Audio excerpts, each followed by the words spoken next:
बाळा, आज मला तुझ्याशी थोडं बोलायचंय. थोडा वेळ थांबशील माझ्यासाठी? खूप धावतोयस रे तू, सुखाच्या मागे आणि पैशाच्या मागे.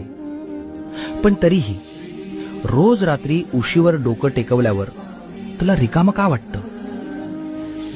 मला माहितीये, तू कोणाला सांगत नाहीस. तुला वाटतं तू एकटा पडलायस.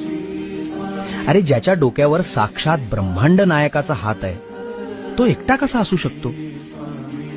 लोक तुला सोडून गेले असतील, जाऊ दे त्यांना. ज्यांनी तुला माती समजून पायाखाली तुडवलं, त्यांनाच एक दिवस तुला डोक्यावर घ्यायला लावीन. फक्त तू हिम्मत हरू नकोस. तुझ्या प्रत्येक संकटाची ढाल मी बनलोय. तुझं सगळं ओझं माझ्या पायावर सोडून दे. भिवू नकोस. मी, होय मी, तुझ्या पाठी